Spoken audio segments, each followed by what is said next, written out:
अगर आप एक कॉलेज स्टूडेंट हो तो कैसे 9+ CGPA आप ला सकते हो अपने first year, second year, third year या फिर फोर्थ ईयर के अंदर। फोर्थ ईयर के तो ऊपर हम अभी जाएंगे नहीं, बट फर्स्ट सेकंड थर्ड की बातें करते हैं थोड़ी सी। तो मेरा नाम राघव है, आप GFG का चैनल देख रहे हो एंड चालू करते हैं इस वीडियो को। प्रैक्टिकलिटी में बताने वाला हूँ, कुछ प्रैक्टिकल पॉइंट्स आपके सामने रखूँगा ताकि ऐसा भी ना लगे कि यार ये बंदा पता नहीं क्या बोल रहा है। आप आराम से एक अच्छी कॉलेज CGPA मेंटेन कर सकते हो। पॉइंट्स पे आते हैं यार। सबसे पहला पॉइंट, कॉलेज के जो ग्रेड्स हैं यानी कि आपकी CGPA या फिर GPA या फिर कुछ कॉलेज में CPI होता है, कुछ कॉलेज में परसेंटेज ही बोलते हैं, तो क्या वो मैटर करता है आपके लिए या फिर वो मैटर नहीं करता है? तो इसका स्ट्रेट फॉरवर्ड आंसर है यस, वो मैटर करता है। अब आप यही पूछ रहे होंगे कि किस चीज़ के लिए मैटर करता है। तो याद तो देखो, अगर आप ऑन कैंपस प्लेसमेंट्स चाहते हो अपने कॉलेज से तो डेफिनेटली आपकी CGPA मैटर करती है। इवन दो आपके कोडिंग स्किल्स कितने भी अच्छे हो, CGPA भी आपकी अच्छी होनी चाहिए। वो भी एक क्राइटेरिया कंपनीज के लिए रहता ही रहता है। अगर आपको यार बाहर जाके मास्टर्स करनी है तो भी CGPA कॉलेज की बहुत ज़्यादा ज़रूरी होती है। ऑलमोस्ट हर केस के अंदर आपके कॉलेज ग्रेड्स तो यार देखे ही जाते हैं। आपके रेज्यूमे में भी कहीं ना कहीं वो लिखे होंगे, तो यार थोड़े बहुत मैटर तो वो वहाँ भी ऑफ कैंपस प्लेसमेंट के पर्सपेक्टिव से भी हल्का फुल्का मैटर करता है। अब पॉइंट नंबर 2 पे आ जाते हैं यहाँ पे कि एक सेफ CGPA फिर कितनी होती है। अब आप लोगों ने कट ऑफ CGPA के बारे में ज़रूर सुना होगा कि भाई एक XYZ फैंग कंपनी आ रही है, वो कह रही है कि 7 CGPA से जिसका भी ऊपर है वो एलिजिबल है हमारी कंपनी के लिए इंटरव्यू देने के लिए, टेस्ट देने के लिए। बट ये सरासर झूठ होता है, क्योंकि CGPA इंटरनल शॉर्टलिस्टिंग भी होती है। कोई भी कंपनी जब अपना ऑनलाइन टेस्ट देती है तो बहुत सारे बच्चों का ऑनलाइन टेस्ट अच्छा जाता है, तो उसके बाद CGPA के बेसिस पे वो छटते हैं, शॉर्टलिस्ट होते हैं। तो CGPA बिल्कुल एंड तक भी देखा जाता है, इंटरव्यू के बाद भी जब काफ़ी सारे कैंडिडेट जिनका बढ़िया इंटरव्यू गया है तो भी ये हो सकता है कि उनकी CGPA के बेसिस पे उनको फिर शॉर्टलिस्ट किया जाए फाइनली। तो CGPA मैटर करती है। एंड ये जो सेफ स्कोर होता है 7+ या 8+, ऐसा कोई सेफ स्कोर नहीं होता है। मैं आपको बताता हूँ कि आप एक सेफ CGPA कैसे मेंटेन कर सकते हो, जिससे आप एक तो सारी चीज़ों के लिए एलिजिबल रहो और आपकी प्लेसमेंट में कभी भी आपको ये दिक्कत नहीं आई कि यार इस CGPA की वजह से मैं रह गया। ठीक है, तो यहाँ पे यार वैसे अगर कोई नॉर्मल कॉलेज है, आपका गवर्नमेंट कॉलेज है, तो 8, 8.5 CGPA से अगर आपके ऊपर रहती है, 8.5 से जनरली, तो आप बिल्कुल सॉर्टेड रहते हो। भले ही कंपनी 7 या 6 लिखती हो अपने कट ऑफ में, उसको इग्नोर करो। दूसरा यार, कुछ प्राइवेट कॉलेजेस ऐसे हैं जहाँ पे, जैसे एक प्राइवेट कॉलेज है मैं जानता हूँ, वहाँ पे 1500 बच्चों की 9 CGPA से ऊपर आ रखी है। 9.9 CGPA से ऊपर वाले भी बहुत ही सारे 100, 200, 300 बच्चे हैं। तो हर कॉलेज का CGPA या फिर ग्रेडिंग सिस्टम अलग है। आप बस इस चीज़ का ध्यान रखिए कि आपको अपने कॉलेज के अंदर टॉप 25% स्टूडेंट्स के अंदर अगर जनरली अगर आ रहे हो तो you are in the safe spot. अगर आप टॉप 10% ऑफ स्टूडेंट्स के अंदर आ रहे हो तो रिलेटिवली स्पीकिंग तो और भी ज़्यादा आपके लिए बेटर रहेगा। और मैंने वैसे 8.5 तो आपको बता ही दिया। अब आ जाता है यार पॉइंट नंबर 3, कैसे लाए 8, 8.5, 9, 9.5 ऐसी GPAs आपको कैसे लाए। देखो, सबसे पहली बात तो 9.5 CGPA लाने का तो ज़्यादा कोई पॉइंट है नहीं, आपको इतनी रिक्वायरमेंट नहीं है। बट बाकी 8, 8.5, 8, 9 ये सब कैसे लाए? तो मैं यार खुद मैंने 8 CGPA भी मैं ला रखा हूँ, मैं 7 CGPA तो बहुत बार ला रखा हूँ, और मैं एक बार 6 CGPA भी ला रखा हूँ एक सेमेस्टर के अंदर। तो मेरे को एग्जैक्टली पता है कहाँ मैंने कब गलतियाँ की थी, किस सेमेस्टर में मैंने पढ़ाई की थी एंड कैसे वो CGPA आ गई। यहाँ नंबर 1 रूल आपका यहाँ पे ये रहेगा कि एग्ज़ाम से एक रात पहले प्लीज़ ना पढ़िए। यस, कुछ बच्चे कॉलेज के अंदर ऐसे होते हैं जो कि एक रात पढ़ के भी यार अच्छे खासे नंबर ले आते हैं। आपने वो चीज़ सुनी होगी कि भाई एक रात पढ़ के टॉप मार गया ये बंदा, लेकिन सबके बस की ये नहीं होता। सबका कैलिबर, सबका लर्निंग पोटेंशियल अलग अलग होता है। तो एक रात पढ़ के यार आपकी 8 CGPA या 9 CGPA से ऊपर तो बिल्कुल भी नहीं आती है। इन सब मिथ्स में मत पढ़ना, अपने किसी सीनियर, अपने किसी दोस्त, इन सब के चक्करों में प्लीज़ मत पढ़ना। ठीक है, आप एक हफ्ते पहले पढ़ना चालू कर सकते हो। जैसे कि मान लो अगर मिड सेमेस्टर एग्जाम्स आ रहे हैं तो 4 दिन से लेकर एक हफ्ते पहले अगर पढ़ना आप चालू करोगे, और एंड सेमेस्टर एग्जाम्स के लिए थोड़ा सा 1-1.5 हफ्ते पहले भी अगर पढ़ना चालू करोगे, आपका काम बन जाएगा। यहाँ पे प्लीज़ मेक श्योर, मैं ये ज़रूर कह रहा हूँ कि ज़रूरी नहीं है कि आप रोज़ पढ़ रहे हो, आप क्लास में पूरा का पूरा ध्यान दे रहे हो, डेली आके सारे होमवर्क कर रहे हो, असाइनमेंट सारे खुद से कर रहे हो, तभी आपकी अच्छी CGPA आएगी, ऐसा नहीं है।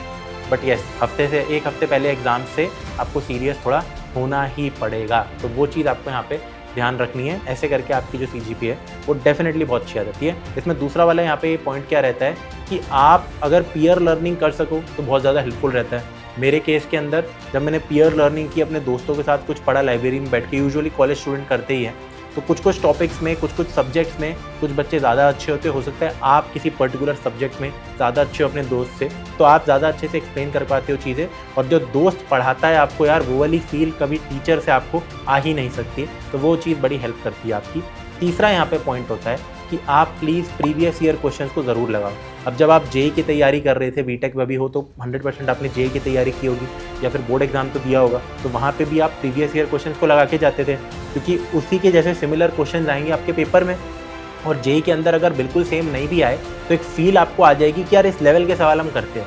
अब कॉलेज के एग्जाम्स में तो मैं आपको स्ट्रेट फॉरवर्ड ये बता रहा हूँ कि पिछले 5-7 साल के जो पेपर होते हैं उन्हीं में से मिक्स होके वापस से पेपर आ जाएगा।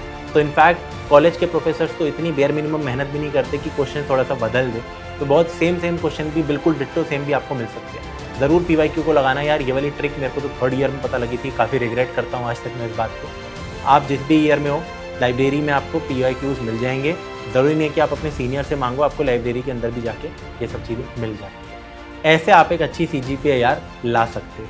अब आ जाता है इस वीडियो का लास्ट पॉइंट कि भाई प्रायोरिटी कैसे सेट करें। अगर आप एक फर्स्ट ईयर में हो, सेकंड ईयर के स्टूडेंट हो या थर्ड ईयर के स्टूडेंट हो, तो आप किस तरीके से अपने CGPA को, अपने DSA जो आप सीख रहे हो, वेब डेवलपमेंट कर रहे हो, कोई और स्किल सीख रहे हो, तो उन चीज़ों को और अपनी CGPA को, कॉलेज लाइफ को, सारी चीज़ों को बैलेंस आप कैसे कर सकते हो, चलिए उसके बारे में बात करते हो। और आप किस ईयर में हो तो उस हिसाब से आपको कितनी प्रायोरिटी सेट करनी है। अगर आप फर्स्ट ईयर में हो, प्लीज़ मेरी बात सुन लो यार, और प्लीज़ मेरी बात मान लो। अपनी CGPA पे आपको सबसे ज़्यादा ध्यान देना है, अपने DSA स्किल्स से भी ज़्यादा ध्यान देना है, अपने वेब डेवलपमेंट स्किल्स से ज़्यादा ध्यान देना है। स्पेसिफिकली अगर बीटेक में हो तो फर्स्ट ईयर में अगर आपने यार 9 और 9 GPA आप दोनों सेमेस्टर में ले आए, अगर जो कि लाना कंपैरेटिवली स्पीकिंग बहुत आसान है बाकी ईयर्स के मुकाबले, तो यार मज़े आ जाएंगे आपको। क्योंकि ऐसा कुछ नहीं होता कि सेकेंड ईयर के मार्क्स आपकी प्लेसमेंट में ज़्यादा लगेंगे या थर्ड के ज़्यादा लगेंगे, नहीं। इनफैक्ट फर्स्ट और सेकंड के सबसे ज़्यादा महत्वपूर्ण रहते हैं, क्योंकि कभी कभी क्या होता है कि आपकी इंटर्नशिप या प्लेसमेंट आ रही है और आपके पिछले साल का रिजल्ट पब्लिश ही नहीं हुआ। दिल्ली में कुछ यूनिवर्सिटीज़ है जो कि 1-1 साल बाद रिजल्ट देती है, तो पुराने रिजल्ट्स आपके सबसे ज़्यादा इंपॉर्टेंट रहेंगे, क्योंकि उसी बेसिस पे आपकी CGPA कैलकुलेट होगी। तो फर्स्ट ईयर तो सबसे ही ज़्यादा आपका इंपॉर्टेंट है, इसमें आप CGPA पे सबसे ज़्यादा ध्यान दे सकते हो और बाकी चीज़ों पे आप कंपैरेटिवली स्पीकिंग कम ध्यान दे सकते हो। सेकंड ईयर के अंदर यार आप CGPA और DSA दोनों पे अच्छा खासा ध्यान दो। थर्ड ईयर के अंदर तो आपको हर चीज़ पे ध्यान देना है, अपने प्रोजेक्ट बनाने, रेज्यूमे आपको ढंग से बनाना है, आपको कोर सब्जेक्ट सीखने हैं, आपको DSA भी सीखना है। अगर आप डेटा साइंस की तरफ जा रहे हो तो आपको AI/ML के भी बहुत तगड़े प्रोजेक्ट बनाने हैं, आपको CGPA से भी कोप अप करना है। आपको कई बार हो सकता है अपना वो जो प्रोजेक्ट कॉलेज का हो वो भी करना हो, ऑल्दो 4th ईयर में होता है, बट स्टिल मेहनत है थोड़ी सी, तो आपको अकॉर्डिंगली प्रायोरिटाइज करनी है चीज़ें। ध्यान रखना है यार, कॉलेज लाइफ भी आप एंजॉय कर सकते हो, कॉलेज की सोसाइटीज़ में आप पार्टिसिपेट कर सकते हो, उनके मेंबर बन सकते हो, बट बहुत ज़्यादा उसको अपनी पढ़ाई से ऊपर, स्पेसिफिकली कॉलेज ग्रेड से ऊपर महत्व मत देना। और ये एक बहुत बड़ी मिथ है कि यार कॉलेज के जो हमारे स्टडीज़ है वो बोर्ड्स के एग्ज़ाम जैसी है, और जो आप क्या कहते हैं प्लेसमेंट के लिए पढ़ाई करते हो वो JEE मेंस की तरह हो गया आपका, तो उसी पे ध्यान दो, क्योंकि बोर्ड्स तो मैटर करते नहीं है। बट यार इस केस में मैटर करती है वो चीज़ें, जैसे कि आपको अगर JEE के अंदर भी अच्छा एक स्कोर लाना है, एक बढ़िया IIT में जाना होता था, तो बोर्ड्स में भी मिनिमम 75% तो आपको चाहिए होते थे ना।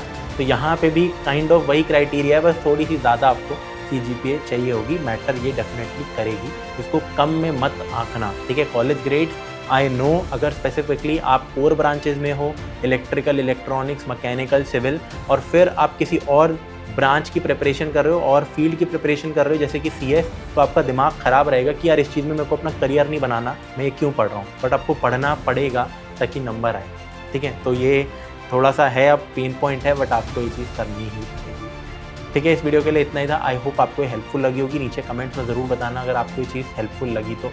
एंड मैं आपको ऑल द बेस्ट विश करना चाहता हूँ ताकि आपके कॉलेज में बहुत अच्छे ग्रेड्स आए, एंड इवेंचुअली आप अगर कॉलेज से ही प्लेसमेंट ले पाओ तो उससे बेहतर क्या ही होगा। बाय।